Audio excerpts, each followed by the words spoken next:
Bonjour à tous. Il y a quelques jours, nous avons publié une première vidéo consacrée à l'analyse de la liste électorale provisoire de 2025. Étant donné l'enjeu crucial de la prochaine élection présidentielle, il nous semble quand même essentiel de créer un espace d'échange direct avec vous. À chaque nouvelle vidéo, ou dès que vous en exprimerez le besoin, nous prendrons le temps de répondre à vos questions de façon claire et factuelle, et sans détour. Voici donc une série de questions qui reviennent souvent et auxquelles nous allons répondre dès maintenant. Nous avons par exemple Garvey qui pose la question suivante. C'est la période du contentieux et je pense que c'est le moment approprié d'envoyer toutes les preuves que vous aviez pour confondre la CEI. Merci Garvey pour votre question, que vous êtes d'ailleurs nombreux à nous poser régulièrement. Et vous avez raison, oui c'est bien pendant la période du contentieux que les irrégularités doivent être dénoncées. Et c'est exactement ce que le PPACI a fait. Dès 2023, nous avions relevé près de 3 millions d'irrégularités que nous avions documentées et transmises à la CEI, notamment lors de notre dénonciation officielle du 14 juin 2023. Nous ne sommes pas arrêtés à juste faire des conférences de presse ou à vous dénoncer. Évidemment que nous avons pris le soin d'informer la CEI, nous avons pris le soin d'aller à la rencontre de la CEI, de leur remettre tous les éléments que nous avions relevés pour échanger avec elle. Nous l'avons fait. Souvent j'entends que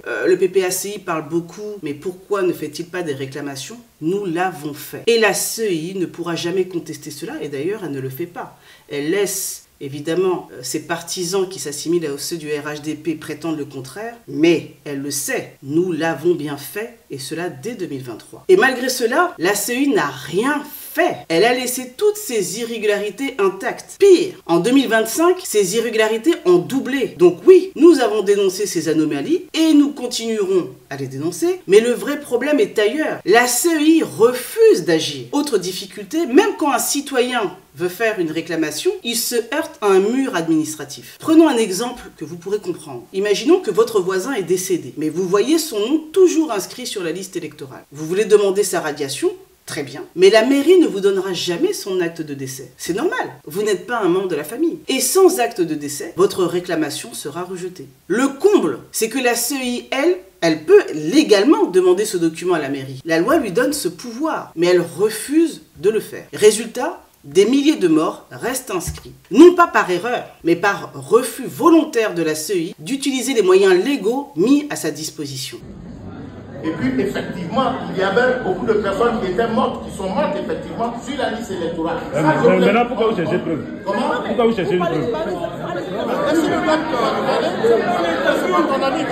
Merci beaucoup. Pire encore, la CEI exige que les citoyens fournissent des preuves que seule l'administration détient tout en refusant d'ouvrir un audit indépendant de son propre fichier. C'est donc un double verrou. On empêche les citoyens d'agir et on refuse de faire le travail que la loi impose. Voilà comment on fabrique un fichier électoral suspect, non fiable et dangereux pour la démocratie. Deuxième question qui nous est posée, pourquoi dit-on que la CEI ne respecte pas l'article 7 du Code électoral? Est-il facultatif ou obligatoire? Alors commençons par le commencement. Que dit exactement l'article 7 du Code électoral? Il précise que la liste électorale doit contenir les éléments suivants, et qui figurent dans le Code électoral. La liste électorale contient les éléments d'identification des électeurs, à savoir le numéro d'ordre, le numéro d'enregistrement unique, nom et prénom, date et lieu de naissance, sexe, profession, domicile, nom et prénom du père, date et lieu de naissance du père, nom et prénom de la mère, date et lieu de naissance de la mère, photo d'identité et enfin empreinte digitale de tous les doigts en code barre. Où est-ce qu'il est écrit que ces informations sont facultatives? Nulle part. Cet article est clair, précis et impératif. Il ne s'agit pas d'une liste à la carte où l'on coche ce qui nous arrange. Tous ces éléments sont obligatoires. Et si par absurdité, on considère que tout cela est optionnel, alors allons jusqu'au bout. Autant faire une liste électorale sans nom, sans prénom, sans photo et sans empreinte. Autrement dit, une liste fantôme. Soyons un peu sérieux. Le problème, c'est que la CEI n'a pas respecté cette obligation. Et au lieu d'assumer, elle cherche à détourner l'attention avec des cas exceptionnels. Des enfants nés sous X, des personnes sans doigts ou des citoyens sans profession. Mais il ne faut pas se laisser berner. Ces cas sont marginaux et encadrés par la loi. Ce qui est en cause ici, c'est une faille généralisée et la décision délibérée d'enrôler massivement, sans vérification, sans recoupement, sans exigence de rigueur. La loi n'est pas une option. Elle est la garantie de la transparence et donc de la souveraineté populaire. Et c'est cela que la CEI est censée protéger, pas contourner.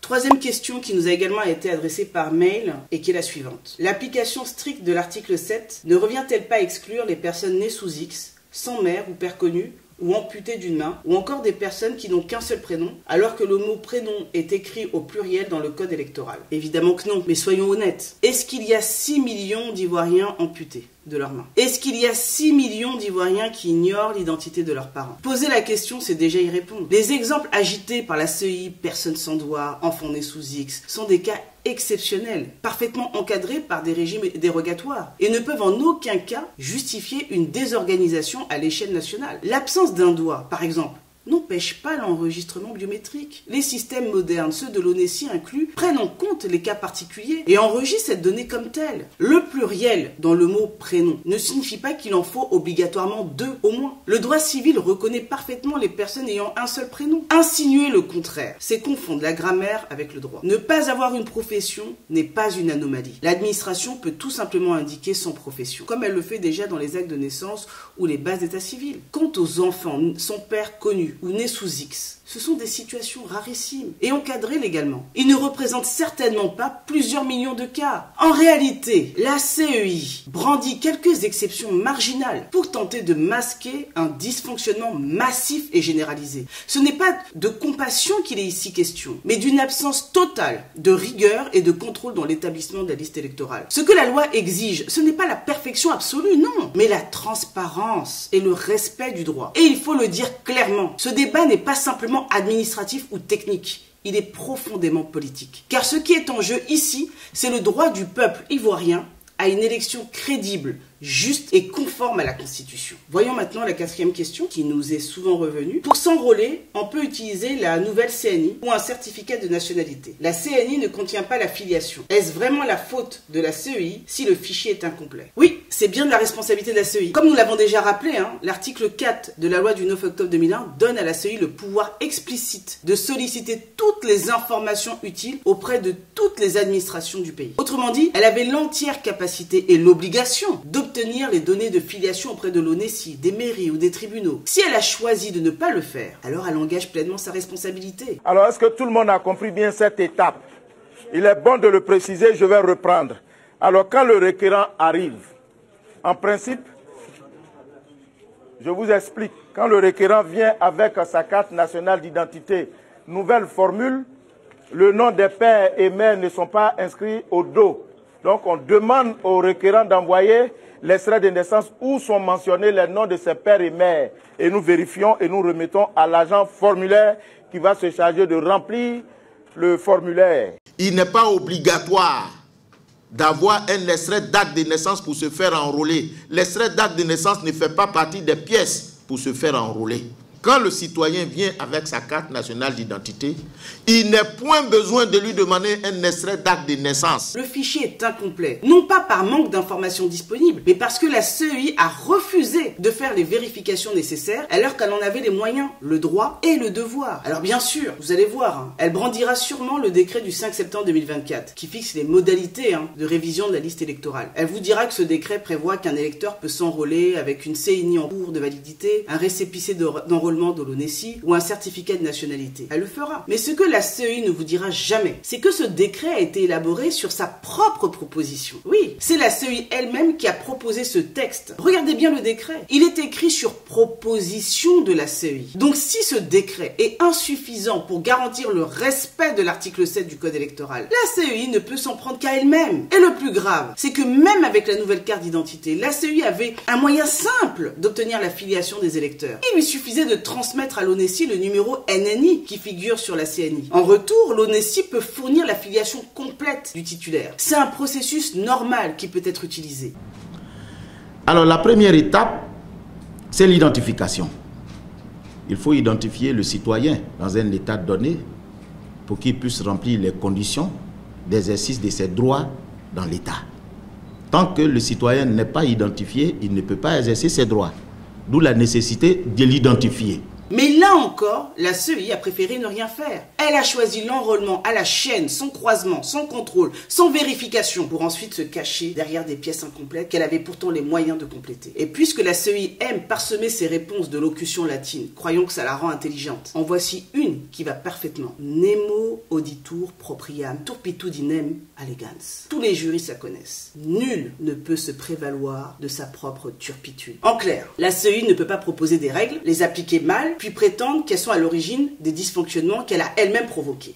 Voyons maintenant une question qui nous a été posée par Ricky Sanogo. Je le cite, « Je vous remercie pour cette analyse pertinente. Une question subsiste néanmoins. Ces 6 millions d'erreurs d'écriture sur la liste électorale, depuis quand sont-elles présentes ? Or, entre 2011 et aujourd'hui, seulement 3 millions d'électeurs se sont ajoutés à la liste. Pourquoi le PPACI, ex-FPI, alors au pouvoir et majoritaire, n'a-t-il pas engagé de mesures correctives pour résoudre ce problème ? Je serai reconnaissant de votre éclairage sur ce point.